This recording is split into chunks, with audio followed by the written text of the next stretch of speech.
Hello and welcome to the Car Care Auto Reviews channel, and welcome to the 2025 Chevy Blazer EV SS. And in today's video, we're going to do a proper technical review under the hood, take a look underneath it, some things we like, some things we do not like, right after this.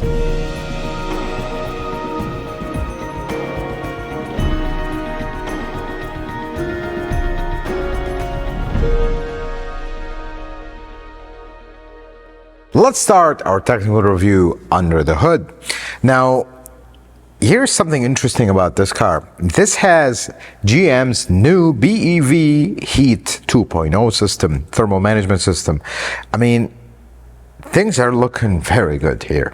Let's talk about them. So, here's the problem with electric cars. How do you heat and cool the cabin? And how do you heat and cool the battery efficiently? So, this system has two cooling systems within it. You have one for the battery and one for the powertrain. So the powertrain will be like the inverters, the motors themselves, the charger, all this stuff is connected together in one cooling system. And then the battery also has its dedicated cooling system. But here's the interesting part. Usually they try to intermix these systems just so we can harness heat and kind of dissipate heat to one other, so we can make sure that our thermal management system is working. In this car, you don't have 3- and 4-way valves all over the place and hoses and mess. This has a 6-way valve. That's a move in the right direction. It is coolant only, it doesn't have refrigerant, but still, that is a move in the right direction. Now, these systems can operate together or separate. For example, battery is too cold, we need to heat it, but the powertrain system is fully warmed up. We can actually route some of that hot coolant to exchange with the battery, and now we can warm up the battery, and vice versa. Battery's too hot, powertrain's too cold, we can revert and kind of even out, distribute the heat across. That is actually pretty cool. And they do all that without having a giant mess of hoses, because everything goes to one place, doesn't go to 5 different components. That is pretty cool. Now here's how this is gonna go. If the battery is too cold, we're gonna harness heat from multiple sources like the powertrain circuit and try to heat it up. If it still is not enough, we really need to heat up that battery. They actually have a high voltage coolant heater reserved for these extreme cold days when we really need something to help until everything catches up, which they do catch up pretty quick because everything is very well interconnected. And in the opposite extreme, let's say the battery is hot. Well, we're going to circulate coolant to cool it down, but if that's not enough, there's something called a battery chiller, which is going to use cold HVAC refrigerant to cool the coolant, which is going to cool the battery. Speaking of refrigerant, let's talk about the HVAC system. This probably has one of the most sophisticated heat pump systems in electric cars today. This is a vapor injection, very high-tech system. So in case you're wondering, what is heat pump? So a normal AC system, you have the cold side inside, condenser outside, there's a hot side letting the heat out, and we're good. Heat pump system has the ability to flip that. So now the hot part is inside, cold part is out. But this heat pump system is so sophisticated with electronic expansion valves that it can completely block the passage. Meaning, if it's too cold outside when we're trying to use heat inside, it can block off the outside condenser completely. That is actually pretty sophisticated. Does look super complicated. You see the mess of lines and whatnot. But it's actually not complicated. It has to be that way. So here's how this is going to go. Inside the car, you have an evaporator. That's pretty typical. Every gasoline car they see will have that. But in addition to that, they are calling it the heater core, but it's actually an inside condenser. It's a separate unit that acts as the heater part, and refrigerant lines go into it. That is probably the best way to do it. Some cars will have coolant going inside, and then there's an heat exchanger warming up. That's kind of a giant loss. This is a proper way to do it. That's why it works very well. Folks, this is a very impressive system. And the results of all this techno jargon stuff, you get a better range. And not only a better range, it holds the range well. You don't just turn on the HVAC and all of a sudden you lost 30, 40 miles. That's the result of that. In our testing, this is very impressive. I mean, this is an SS model, and it's you always want to just have fun with it. It still holds its range extremely well. I mean, the range doesn't drop rapidly. Some cars we've tested, it says 200 miles, you drive it 10 miles, it's already at 120. Performance models especially. Let's talk about some of the construction stuff here before we talk about the battery options. Overall, everything to do with the HVAC system looks nice, high quality, and I like how it's laid out. But the cooling systems is where I have a problem. There's a lot of cheapo feeling plastic hoses. I mean, it's everywhere. That's going to be a problem. These cars generate a lot of heat, and some folks seem to think electric cars, yeah, they don't get hot. There's nothing going on here. There's a lot going on, as you see here. These plastic everywhere are going to be a problem in the future, because one little leak and this thing just shuts down. If it can't cool the battery or cool the powertrain, it's going to shut down. That's the problem. Unlike a gasoline car, it's just going to overheat. This one will just completely shut down if it can't do that. So that's the problem that I see. Build quality here could be a little better on the cooling components here. Now let's talk about the battery. Lithium-ion battery, of course. You do have two options of batteries with this car. So you have an 85 kilowatt hour in all the trims but the SS. The SS, like this one, has 102 kilowatt hour, and that's the proper way to do it. You put a bigger battery in your performance model. That makes total sense. Now, the onboard charger in all of these, if you were to charge it with AC, is an 11.5 kilowatt charger. About average for electric cars, a little bit actually on the lower average of things, but that is about average. The 85 kilowatt hour battery can take a DC charge, a fast charge, up to 150 kilowatt, and then the 102 kilowatt hour battery in the SS can take up to 190. Now, here's a fun fact. I wanted to say it here. The SS. Folks will cringe. What? Little family SUV, hatchback SUV thing, electric gizmo thing with SS badge? Come on. This is not my words. This is Chevy's words. This is the fastest SS badge Chevy ever made. 3.4 seconds 0 to 60 in open watts mode. Just push something on the screen and it happens. Pretty impressive. Thing is pretty fast. I know it doesn't have a giant V8 and a cam and is burbling at idle, but hey, performance is performance, and that's Chevy's own words, not mine. So heads up on that. Then before you start making fun of the SS part. Now here's something I really like about this, and I wish more electric car manufacturers would do this. So this car can be configured either all-wheel drive or two-wheel drive. But here's the interesting part. All-wheel drive is all-wheel drive. Nothing really about it. You have a motor in the rear, motor in the front, inverter in the rear, inverter in the front. Very simple. But most electric cars, when they're two-wheel drive, that means they're rear-wheel drive, because it limits the clutter here. Throw the motor in the back, and we're good. This one, you can option it as a rear-wheel drive, but you can also option it as a front-wheel drive. I don't know why all manufacturers don't give you that option, because I'm sorry, if you're a limited budget and you live in an area with snow, like me in Chicago area, you can just buy front-wheel drive instead of shelling out for a higher trim with all-wheel drive. I mean, front-wheel drives work great in the snow, but if you have a rear-wheel drive, it becomes a little scary. So at least you have options. I love when manufacturers give their folks options. Let's take a look underneath 2025 Blazer EV SS. That SS part, pretty interesting. Electric cars, always fully covered up front to back. There isn't much to see. Let's take a look at the front suspension here, because very interesting. I suppose we need this because this car is pretty fast. Aluminum knuckle with a ball joint that is built into it. I wish that was not the case. I wish that was just flipped and into this arm. That would be nice. Other controller arm does have the ball joint on it. I like how they put the chemical composition of the aluminum here on it. Not really a brand or anything. That's actually pretty interesting.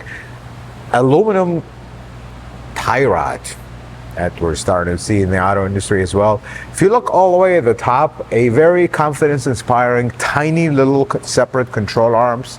Upper is very small. I don't know what's the deal there. Then we have to talk about this. This is a massive 6-piston caliper. I mean, when you see that on a car, you know things are the next level, because normally, the hot model of a car, they'll have a 4-piston caliper, Brembo, whatnot. This is a 6-piston caliper. I mean, just look at this thing. Folks, this wheel is a 22-inch wheel. It almost fills up the entire thing. You have the little SS on it. SS, and then Brembo, of course, they are Brembo brakes. Yeah, that is the next level, these brakes. They're a bit much. Batteries right here, and I really like two things. First, the quality of things. I really like this. I like that they put seam sealer, except, that's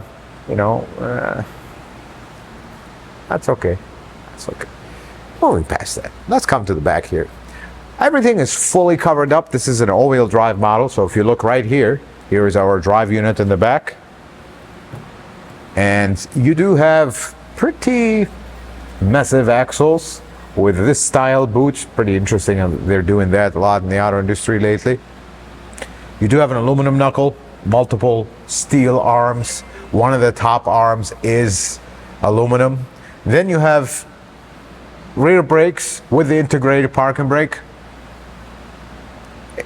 Interestingly, for a car this fast, the rear setup is it's a multi-link, but it's very basic. That's the interesting part. Everything's covered up all the way to the end, so of course this part's covered. But there's only one thing I'd like to talk about. So this. I mean, let's just talk about this. So the wire for the parking brake comes down here, clip, and then it makes this little loop, clip,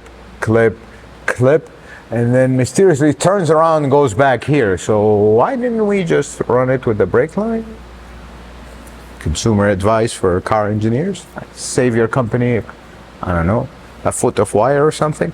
This is just afterthoughts. This is a complete afterthought. This is how they look like.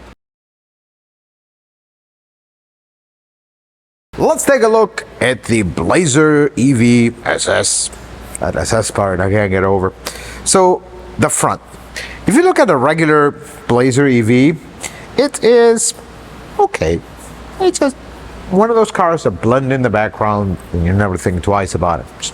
We need a lot of those cars in the world.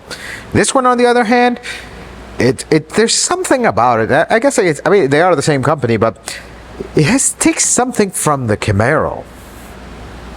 Later generation Camaro. I don't know, something about it. It just looks good. I really like it. Although there's a lot going on, but that's beside the point. Headlight here, and then it kind of runs all the way across. And then you have this part that comes down, this one that goes up, and then this one that kind of goes up and comes down. It's a lot going on. But in the grand scheme of things, it does look pretty good. I really like how this looks. And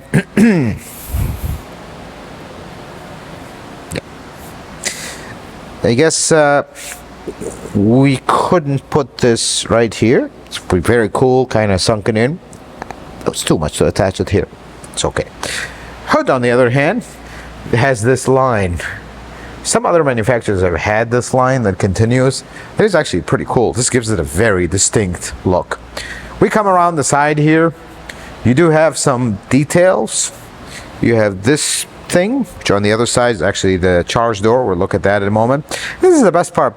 Even though this is a US model, I guess they couldn't come up with any better idea to put the side marker than here. I mean, some here, I don't know, something better than feels like a complete afterthought. Usually, imported cars, I understand they designed it in their country where it doesn't require that, and then when they brought it here, they just tacked it on. But this is an American car. Moving on. The wheels. The wheels are really nice. They're 22-inch wheels, and they need to be because there is a massive 6-piston caliper, as we looked at in a little bit. It's very interesting. Beyond that, the side is actually like how it looks. Simple, high belt line. Windows are not super big. There's a very slight dip up, and that's it. The build quality could be better. I mean, seals sticking out, gaps all over the place. But again, you are buying a Chevy Feels like this is not one of their top things, but it's all cosmetic stuff. Everything works, but yeah, there's that. Then there's this very, very important aerodynamic thing. Don't exactly know what it does. I hope it does something, but it just looks pretty cool. Here's an interesting thing on this. You have lock unlock in the front and the back. And it does have a button. It's actually usually not in this segment, but this one does have it. As we wrap around the back, I think actually the back really looks nice. I mean, especially in this particular color. The bumper is a little bit different in the SS model. It does look pretty cool. I like it. I only have one small concern. Stock badging. Love the bow tie. Just looks super nice. Blends in. Love that color. The Blazer in black with the E being the electric part. That looks super cool. Then we look on the other side. Of course, SS. Best part about this, all-wheel drive. Well, wait a second. Isn't all SS models all-wheel drive? So why do we need to put that? Just saying. Let's look at the back here. Okay. So, electric motor on one side only. It does go through the headliner. This side is just a regular old shop. Good and bad. Good is you only have one motor to replace if it goes out. Bad is it does put side tension on the door, and if you're not gentle with the door, it may bend in the future. Pretty decent area here. It is a little bit intruded by the slope here, a little bit intruded by the wheel well, but overall it's decent storage space. You can fold the seats from here. Can't bring them up. There's no strap. It's understandable. Once you fold these seats, now you got a lot of space. There's one thing I like about this. This material just feels right. I like it. It just feels heavy duty. I really like it. You do have a storage area here, although it's not very big. Remember, we got a motor here. This one is a little bit deep, but that one is not. So there is some storage in this car. After all, it's not a massive car, but you only have clothes. You don't really have lock unlock, but it does have a feature where it could, when you walk away, it'll just auto close. One thing I want you guys to look at is the charge door. We usually do a test how flimsy they are, but I gotta say this one, apart from the massive, just come this way, Jose. Apart from the massive gap that this has, which is not okay. Watch this. This is actually pretty cool. Takes a minute, but that's pretty nice.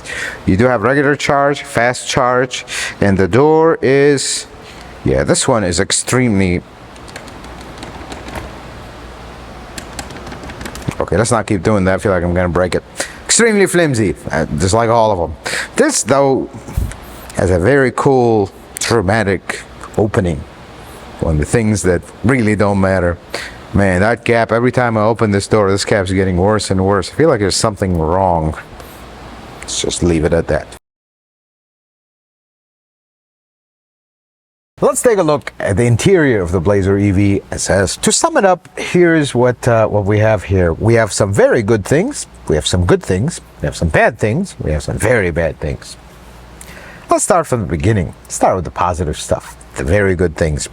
The best part is, you look at this interior, it's very nice, big screen, gauge actually displays a full map, which is very interesting, very nice. Nice steering wheel, nice options and whatnot. You get the same thing in all trims, same screen, same everything. That's pretty cool. Then the good things, even though all your HVAC controls are on the screen, you still have some of them as physical buttons, like your temperature, fan speed, auto on off. That's actually pretty nice. We kind of already talked about it, but the screen. Usually I dislike screens when they do absolutely nothing, just mimic gauges. This one, you can display a full map, and if you're driving, that's actually a pretty nice thing. Other nice things here, I like the shifter. It's a normal shifter, you know. Drive, reverse, park. Very simple to operate. I really like it. And then overall, aesthetically, looking at this, it does look pretty nice. But at the same time, it's functional. You got a lot of storage here. Center console's big. You got storage there. It's very functional, sensible, laid out interior, which I really like that. Seats are super comfortable, even with this SS model. I mean, you will see very few cars in 2025 that has literally a flat back seat. This one is one of them. That actually makes for very comfortable seats. Then we get into some of the bad stuff. Initially, when you look at this interior, it's great. But the more time you spend, the more you realize, maybe the build quality isn't as good as it should be. Let's just put it that way. I mean, there's panel gaps that are off, things creak, things don't really feel high quality. That's, I guess, comes with the territory. That's how it is. Especially when you go on, it makes more sense when you go into the lower trim of this car. Understandable. It's actually not super expensive for what it is. You go on the higher end though, that's when it starts to kind of become a problem. Then there's the very, very bad stuff. First one is the lack of start button. I mean, I don't know what they were thinking, because this type of interior and this type of car completely feels like we should have a start button. Well, this one doesn't have one. Let me demonstrate to you how frustrating it can get. So here's the predicament. Car is on now. I'm going to put it in drive. I went for my drive. I came back. I put it in park. I want to shut off the car. Let go of the brake, open the door, take off my seatbelt. The car is shut off. But as I'm exiting the car, I accidentally touch the brake pedal, get out of the car. Well, now the car is running. I don't know about you. Sure, maybe if I walk away from it, it'll shut off automatically. I'm old school. I want my car shut off and I want the locks to work. Because if you press the button on the door, it doesn't happen. So you have to get back in, get in the car. Well, how do I shut it off? I can't. Put it back into drive, put it in park, let go of the brake, open the door, then the car shuts off. Why can't we just put a start button? And that happened to me twice. I felt very ridiculous when 2 times I just brushed the brake pedal and the car comes on, because I'm tired at night. I'm just a little clumsy. Start button would be nice. Yep. The first time that happened to me with this car, I was seriously annoyed, because what's going on? And here's the weird part. You can't, once it goes into that, you can't shut it off until you go into drive, park, open the door, then it'll shut off. Maybe I'm missing something, but that's just very annoying for the average Joe. Doesn't make sense. Then the strangest decision I've ever seen in a car in 2025. Infotainment system. Let's talk about it a little bit. Very responsive, very well thought out, very nice screen, an extremely nice screen. But you can't help but notice the gleaming absence of Apple CarPlay and Android Auto. Not that it's not wireless, it's wired. No, they don't have it at all. Because they decided, oh, our own system will do. That is a terrible idea. I mean, I don't know what they were thinking, but I thought we were past that. This feels like back to 2015, where manufacturers were trying to make their own proprietary thing, and then a year later, it's completely obsolete. That's the problem. I wish they wouldn't have done that. Give you both options. Make your infotainment nice, but put Apple CarPlay and Android Auto, because that folks want that. They just want their phone to reflect here. They're already familiar with it. That is a really bad idea. Now, let's talk about driving this car and how it feels. This segment of electric cars, you don't really expect them to be luxurious and quiet and whatnot, but this one is actually pretty impressive. It's pretty quiet, not because of the electric car. No, quiet as in quiet. The only thing I feel, it intrudes, at least in this SS model, tire noise, pretty obvious. Over bumps, it makes that humming sound from big tires. And the seats are super comfortable. The car drives very nice. Like, it feels like a normal, nice car. Doesn't really feel jarring or super soft. It's just right. I like that. Usually hot models, they'll be very jarring. This one is not. Now you put it in sport mode, it does get a little stiffer, but overall it's actually a very nice place to be in driving wise. Now there are some things that will, like the start button situation and infotainment, but beyond that, It's actually a nice car to drive. Let's take a look at the back seat of the Blazer EV SS. I'm 5'7", it's my driving position. Got plenty of knee room, a little bit on the thigh angle. I do have a little bit of headroom, so if you're taller, this is going to be a problem. This one does have the panoramic sunroof. Perhaps the one that doesn't will give you a little bit more headroom. Pretty nice rear seat. You do have two vents here. So they actually look the same as the front. They're a pretty cool look. You do have some USB-C. You have heated outside seats, which is pretty nice. This is actually a very usable back seat. It works pretty good. You do have a storage pocket here. No storage pocket here, but hey, the leather goes all the way around. So I guess there is that. So, the Chevy Blazer SS. Let's first talk about the technical stuff, because as an electric car, it's actually a pretty competent one. Electric system is pretty advanced. This is their second iteration, and I like that they're actually, it doesn't feel rudimentary. It's actually pretty nice. I wish the build quality was there to match some of the stuff behind the scenes. That's the only wish I have. The car holds its range pretty well, and in this particular model, which I'm gonna make the old school SS fans cringe one more time, this is the fastest SS badged Chevy ever made. 3.4 seconds, 0-60 in open watts mode. Pretty fast. You didn't expect it to be a little family SUV there to be the fastest one, but here we are. 2025 did it. Moving on from that though, because this car has a lot of good things about it. Some bad things and some really bad things. The best thing about this car is, it doesn't matter if you buy the top of the line SS model or you buy the base model, all the good stuff stays. You still get the big screens. You still get basically everything that you have in the top trim, just not the garnish around it. That's a good thing. The second good thing is you can configure this car however you need. Most electric cars, you either get the dual motor or all-wheel drive or the rear-wheel drive. This one, you have the choice of all three. Would you like a front-wheel drive, or would you like a rear-wheel drive, or would you like an all-wheel drive? That is actually very cool. Very few cars in the world can say that you can option it as a front-wheel drive or a rear-wheel drive. Your call. That is actually pretty cool. It's a smart idea because it's very simple to do in an electric car. I don't know why other manufacturers don't do that. Overall, it's a nice car. Build quality could be better. That's one thing you'll immediately notice. Materials inside are okay, but the execution and just the fit and finish of things is not great, especially on the outside as well, same thing. But then we get into some interesting choices. Why does this not have a start button? I have no idea. It just, everything about this car feels normal, except the fact that we have no start button. Why? I mean, just put a start button, please. It is very annoying. That's problem number one. Problem number two, it doesn't have Apple CarPlay and Android Auto, period. They decided our infotainment will do. Welcome back to 2015. I mean, why go against the current? Why spend unbelievable amounts to develop this infotainment system? While it works great, don't get me wrong, but that's not what folks want. Folks want their phone to appear on the screen. That's the easiest solution. Well, this one decided, no, we don't need to do that. We need to go against the current, back to 2015. Doesn't make sense at all. That was actually a very poor decision, especially in a car that attracts the very tech-savvy buyer. That is a bad idea.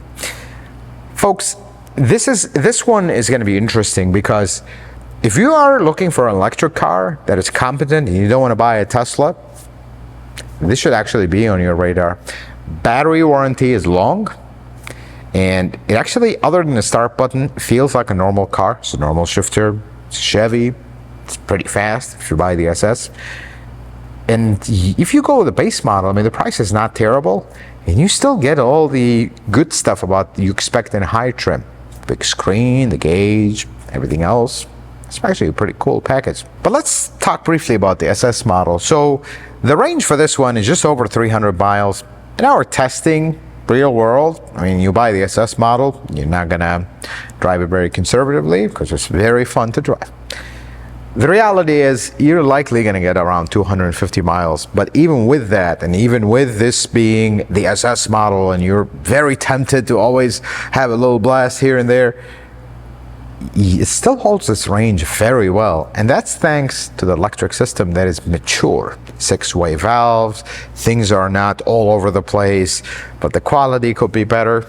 The SS model is pretty impressive, folks, because usually the top model of a car is jarring and horrible riding. This one, other than a little bit of tire noise, drives great. You put it in normal mode, it actually drives great. I really admire that part, because just because it's the top model doesn't mean that it has to jar your skull. Folks, I hope this video was helpful and informative. I hope you learned something new. If you like it, consider giving it a thumbs up. If you're not a subscriber, consider subscribing to the channel. Check out some other videos. Until the next video, folks, may the Lord bless you and keep you, and you have yourself a wonderful day.